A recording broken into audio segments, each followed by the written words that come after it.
Good morning, my dear students. Welcome back, class 7th. How are you all? Okay, today I will start my next topic, that is from Pavani book, our reader book. Today I will start the second chapter, मिठाई वाला। इस chapter को ध्यान से सुनिए, 2 बार ज़रूर सुनना बेटे ये वीडियो, तभी जो है तुम्हारे को इस कहानी के बारे में समझ आएगा। बहुत आसान सी कहानी है, नाम भी है मिठाई वाला।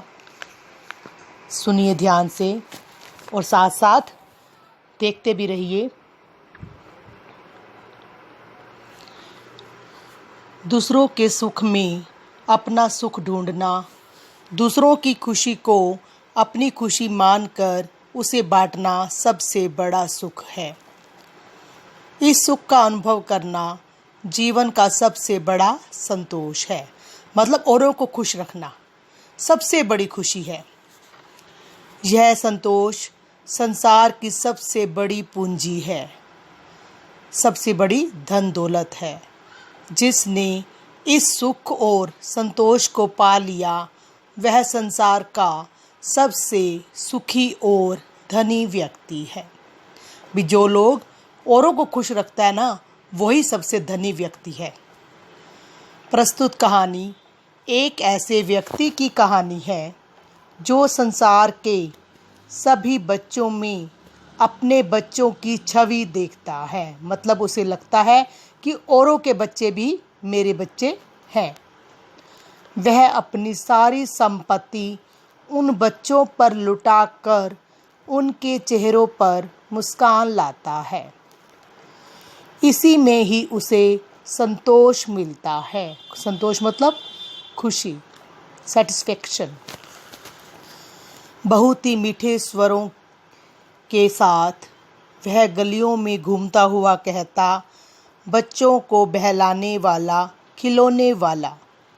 इस अधूरे वाक्य को वह ऐसे विचित्र किंतु मादक मधुर ढंग से गा कर कहता था कि सुनने वाले एक बार अस्थिर हो उठते।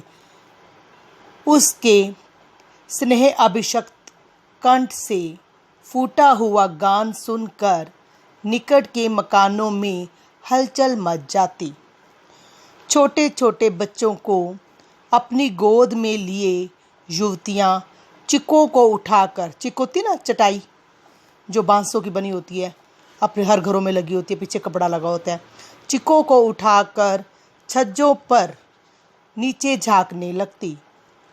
गलियों और उनके अंतर्व्यापी छोटे छोटे उद्यानों में खेलते और इठलाते हुए बच्चों का झुंड उसे घेर लेता। मतलब सारे अपने घरों से निकलकर बाहर आ जाते खिलौने वाले के पास, और तब वह खिलौने वाला वहीं बैठकर खिलौने की पेटी खोल देता। बच्चे खिलौने देखकर पुलकित हो उठते, खुश हो उठते। वे पैसे लाकर खिलौने का मोल भाव करने लगते। पूछते, इचका दाम क्या है? ऑल इचका। सारे तोतला बोल रहे हैं, छोटे छोटे बच्चे हैं इसलिए। खिलौने वाला बच्चों को देखता और उनकी नन्ही नन्ही उंगलियों से पैसे ले लेता और बच्चों की इच्छा अनुसार उन्हें खिलौने दे देता। खिलौने लेकर फिर वह बच्चे उछलने कूदते लगते, और तब फिर खिलौने वाला उसी प्रकार गा कर कहता, बच्चों को बहलाने वाला, खिलौने वाला। सागर की हिलोर की भांति, हिलोर मतलब लहरें, उसका यह मादक गान, मादक मतलब मुक्त क्या होता है, नशा करने वाला, गली भर के मकानों में इस ओर से उस ओर तक लहराता हुआ पहुंचता और खिलौने वाला आगे बढ़ जाता। राय विजय बहादुर के बच्चे भी एक दिन खिलौने लेकर घर आए। वे 2 बच्चे थे, चुन्नू और मुन्नू। चुन्नू जब खिलौने ले आया तो बोला, मेला घोला कैसा छुंदल है। मुन्नू बोला, ओल देख मेला कैसा छुंदल है। तोतली भाषा में आपस में बात कर रहे हैं दोनों बच्चे, अपने अपने खिलौने जो हैं एक दूसरे को दिखा रहे हैं। दोनों अपने हाथी घोड़े लेकर घर भर में उछलने लगे। इन बच्चों की माँ रोहिणी कुछ देर तक खड़े खड़े उनका खेल निरखती रही मतलब खुश होकर देखती रही। अंत में दोनों बच्चों को बुलाकर उसने पूछा, अरे ओ चुन्नू मुन्नू, ये खिलौने तुमने कितने में लिए हैं? मुन्नू बोला, 2 पैसे में, खिलौने वाला दे गया है। रोहिणी सोचने लगी, इतने सस्ते कैसे दे गया, यह तो वही जाने, लेकिन दे तो गया ही है, इतना तो निश्चय है। एक जरा सी बात ठहरी, रोहिणी अपने काम में लग गई। फिर कभी उसे इस पर विचार करने की आवश्यकता भी भला क्यों पड़ती, भूल गई वो कितनी महंगे खिलौने इतने सस्ते में दे गया और क्यों दे गया। थोड़ी देर सोचा, फिर भूल गई, अपने कामों में बिजी हो गई। 6 महीने बाद नगर भर में 2-4 दिनों से एक मुरली वाले के आने का समाचार फैल गया। मुरली मतलब बांसुरी। लोग कहने लगे, भाई वाह, मुरली बजाने में वह एक ही उस्ताद है।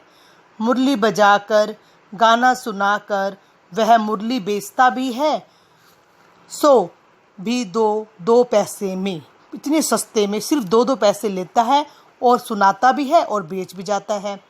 भला इसमें उसे क्या मिलता होगा? मेहनत भी तो न आती होगी। कहते इतनी तो कमाई भी नहीं करता होगा, मेहनत सारा दिन घूमता रहता है, मेहनत भी पूरी नहीं होती होगी इस पैसे में। एक व्यक्ति ने पूछ लिया, कैसा है वह मुरली वाला? मैंने तो उसे देखा ही नहीं। उत्तर मिला, उम्र तो उसकी अभी अधिक न होगी, यही 30-32 का होगा, दुबला पतला गोरा युवक है, बीकानेरी रंगीन साफा बांधता है। वही तो नहीं जो पहले खिलौना बेचा करता था? क्या वह पहले खिलौने भी बेचा करता था? हाँ, जो आकार प्रकार तुमने बतलाया उसी प्रकार वो वैसा ही था। तो वही होगा, पर भई है वह उस्ताद। प्रतिदिन इसी प्रकार उस मुरली वाले की चर्चा होती। प्रतिदिन नगर की प्रत्येक गली में उसका मादक मृदुल स्वर, मृदुल मतलब मीठा मीठा, नशा करने वाला, मस्ती देने वाला, बच्चे को बहलाने वाला, मुरलिया वाला। रोहिणी ने भी मुरली वाले का यह स्वर सुना। तुरंत ही उसे खिलौने वाले का स्मरण हो आया। उसने मन ही मन कहा, खिलौने वाला भी इसी तरह गा गा कर खिलौना बेचा करता था। रोहिणी उठकर अपने पति विजय बाबू के पास गई। जरा उस मुरली वाले को बुलाओ तो चुन्नू मुन्नू के लिए ले लूं। क्या पता यह फिर इधर आए ना आए। वे भी जान पड़ता है कि पार्क में खेलने निकल गए हैं। विजय बाबू एक समाचार पत्र पढ़ रहे थे, अखबार पढ़ रहे थे। उसी तरह उसे लिए हुए वे दरवाजे पर आकर मुरली वाले से बोले, क्यों भाई, किस तरह देते हो मुरली? किसी की टोपी गली में गिर पड़ी, किसी का जूता पार्क में ही छूट गया, किसी की सोथनी मतलब पजामा ही ढीली होकर लटक आई पैंट। इसी तरह दौड़ते हाफते हुए बच्चों का झुंड आ पहुंचा। एक स्वर से सब बोल उठे, हम भी लेंगे मुरली और हम भी लेंगे मुरली। तोतले बोल रहे थे, हम भी लेंगे मुरली, हमें भी दो मुरली।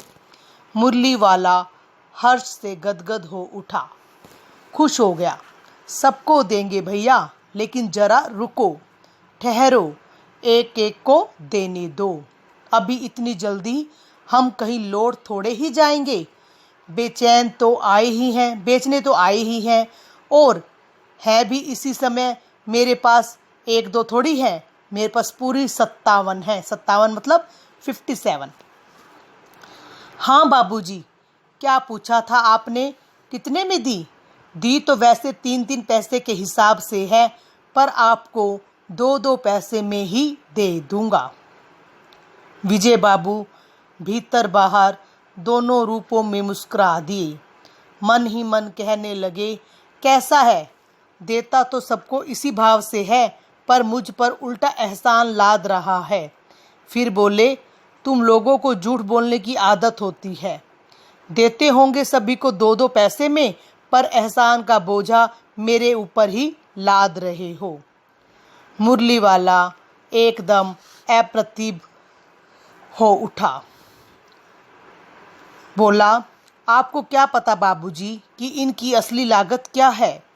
यह तो ग्राहकों का दस्तूर होता है कि दुकानदार चाहे हानि उठाकर चीज क्यों ना बेचे, पर ग्राहक यही समझते हैं कि दुकानदार मुझे लूट रहा है।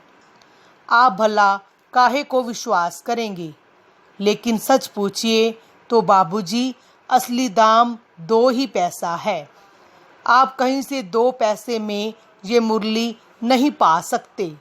मैंने तो पूरी 1000 बनवाई थी, तब मुझे इस भाव पड़ी है। विजय बाबू बोले, अच्छा, मुझे ज़्यादा वक्त नहीं, जल्दी से 2 ठो निकाल दो। 2 मुरलियाँ लेकर विजय बाबू फिर मकान के भीतर पहुंच गए। मुरली वाला देर तक उन बच्चों के झुंड में मुरलियाँ बेचता रहा। उसके पास कई रंग की मुरलियाँ थीं। बच्चे जो रंग पसंद करते, मुरली वाला उसी रंग की मुरली निकाल कर दे देता। यह बड़ी अच्छी मुरली है, तुम यही ले लो बाबू। राजा बाबू, तुम्हारे लायक तो बस यह है। हाँ भैया, तुमको वही देंगे, यह लो। तुमको वैसी ना चाहिए? यह नारंगी रंग की, नारंगी मतलब ऑरेंज। अच्छा, वही लो। लो, ले आए पैसे? अच्छा, ये लो, तुम्हारे लिए मैंने पहले से ही यह निकाल कर रखी थी। तुमको पैसे नहीं मिले? तुमने अम्मा से ठीक तरह से मांगे न होंगे। धोती पकड़कर पैरों में लिपटकर अम्मा से पैसे मांगे जाते हैं बाबू। हाँ, फिर जाओ, अब की बार मिल जाएंगे।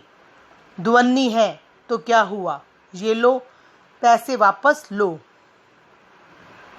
ठीक हो गया ना हिसाब? मिल गए पैसे? देखो, मैंने तरकीब बताई। अच्छा, अब तो किसी को नहीं लेना है, सब ले चुके।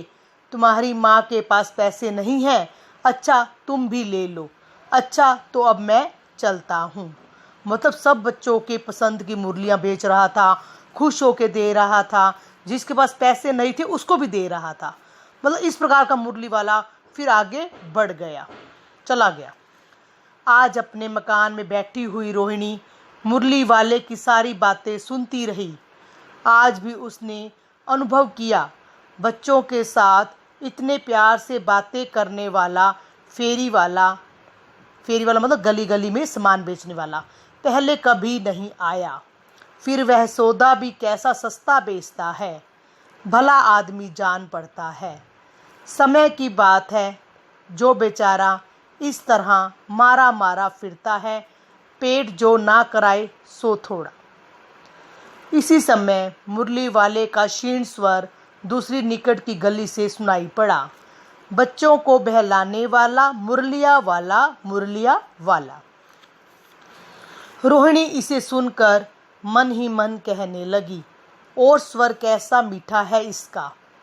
बहुत दिनों तक रोहिणी को मुरली वाले का वह मीठा स्वर और उसकी बच्चों के प्रति वे स्नेहासक्ति बातें याद आती रही।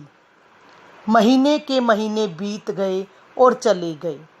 फिर मुरली वाला न आया। धीरे धीरे उसकी स्मृति भी क्षीण हो गई, मतलब उसकी यादें आने भी क्षीण मतलब खत्म हो गई। 8 मास बाद, 8 आफ्टर 8 मंथ्स, सर्दी के दिन थे। रोहिणी स्नान करके मकान की छत पर चढ़कर अपने लंबे बाल सुखा रही थी। इस समय नीचे की गली में सुनाई पड़ा, बच्चों को बहलाने वाला मिठाई वाला, मिठाई वाला।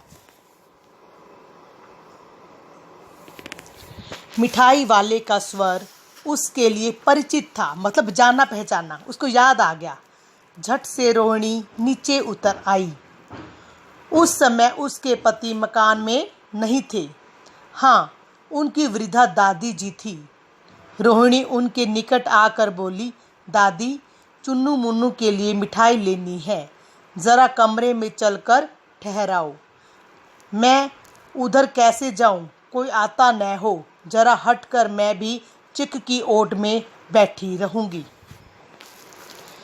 दादी उठकर कमरे में आकर बोली, ए मिठाई वाले, इधर आना। मिठाई वाला निकट आ गया, बोला, कितनी मिठाई दूं माँ? ये नए तरह की मिठाइयाँ हैं, रंग बिरंगी, कुछ कुछ खट्टी, कुछ कुछ मीठी, जायकेदार, बड़ी देर तक मुंह में टिकती हैं, जल्दी नहीं घुलती, बच्चे बड़े चाव से चूसते हैं। इन गुणों के सिवा ये खांसी भी दूर करती हैं। कितनी दूं? चपटी गोल पहलदार गोलियां हैं, पैसे की 16 देता हूँ। अब मिठाई मतलब स्वीट्स नहीं है, इसका मतलब टॉफ़ियाँ हैं, टॉफ़ीज़ है। दादी बोली, 16 तो बहुत कम होती हैं, भला 25 तो देते। मिठाई वाला, नहीं दादी, अधिक नहीं दे सकता, इतना भी देता हूँ। यह अब मैं तुम्हें क्या, खैर मैं अधिक ना दे सकूँगा।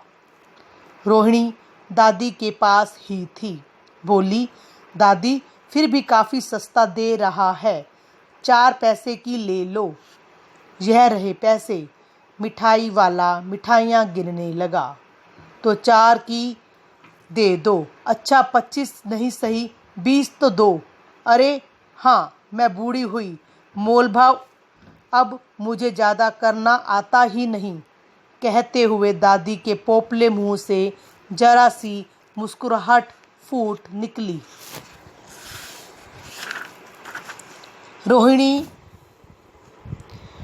रोहिणी ने दादी से कहा, दादी, इससे पूछो, तुम इस शहर में और कभी भी आए थे या पहली बार आए हो?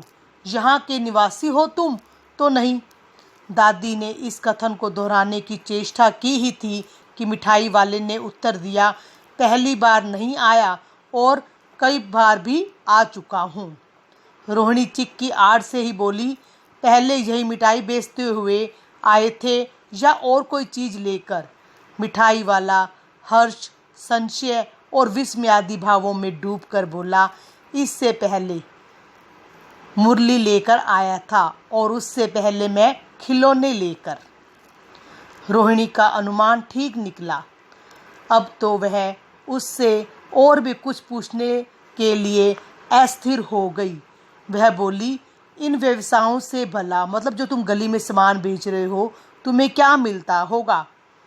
वह बोला, मिलता भला क्या है, यही खाने भर को मिल जाता है, कभी नहीं भी मिलता है, और पर हाँ, संतोष, धीरज और कभी कभी असीम सुख, खुशियाँ बहुत ज़्यादा कहता मिलती हैं, और मैं सिर्फ यही चाहता हूँ कि मुझे खुशियाँ मिलती रहें। सो कैसे, वह भी बताओ। कहता खुशियाँ कैसे मिलती हैं गली गली में सामान बेचकर, वो भी बताओ। अब व्यर्थ उन बातों की क्या चर्चा करूं, उन्हें आप जाने ही दें।